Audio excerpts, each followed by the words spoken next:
जय श्री राम।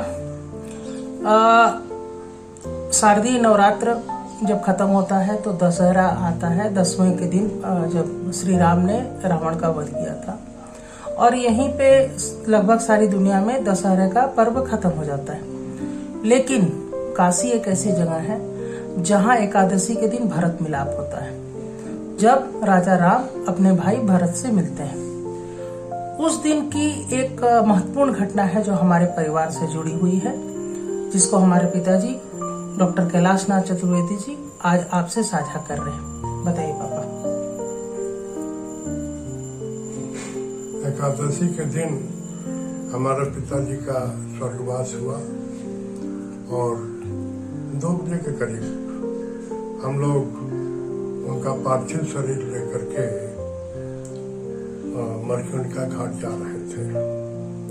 रास्ते में कबीर चौरा के पास लोटिया एक स्थान है, वहीं से नाटी इमली की तरफ राजा बनारस की सवारी जाती है, जहाँ पर भरत मिलाप होता है। हम लोग इधर से जा रहे थे, उस समय 2 बज रहा था, 2 से 2:30 करीब था, दोपहर का। और उधर से राजा बनारस की सवारी आ रही थी।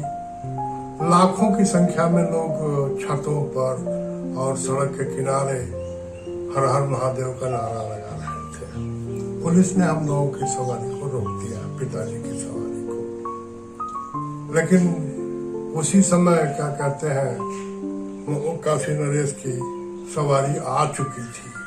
उन्होंने देखा, उन्होंने इशारा किया कि रोको मत, आने दो। और पुलिस वालों ने कहा कि नहीं नहीं, आप लोग जाइए इसी रास्ते से। भीड़ अपरंपार थी, लेकिन भीड़ को दोनों तरफ रास्ता बनाया गया और जितनी भी हाथी थी, महाराज बनारस की 10-11 हाथियों पर उनकी सवारी निकलती है और हाथी के हौदे पर वो चढ़े हुए थे। सब एक किनारे से खड़े हुए। पहलवान ने हाथी को इशारा किया और हाथियों ने सूंड उठा करके चिघाड़ किया। और उसके बाद हमारी पिताजी का पार्थिव शरीर उसी रास्ते से गुजरने लगा।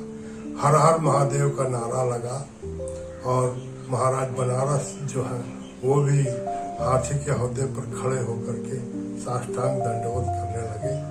और वो अभूतपूर्व क्षण था, मतलब कि हम लोग सोच भी नहीं सकते थे कि ऐसा भव्य स्वागत होगा। और काशी एक ऐसा स्थान है जहाँ पर लोग मोक्ष के लिए जाते हैं, और वाकई में ये बाबा विश्वनाथ की ही नगरी है, जहाँ पर पार्थिव शरीर को भी हर हर महादेव के नारों से सम्मानित किया जाता है। जय हो भोलेनाथ, कृपा करिए। तो ये है हमारे परिवार से जुड़ी अभूतपूर्व घटना कि हमारे बाबा जो अंतिम यात्रा में जा रहे थे, उनको सलामी दी गई और इस तरह से उनकी जय हुई। तो आज उनको समर्पित कर रहे हैं कुछ शब्द कि कौन खुद की जय करता है।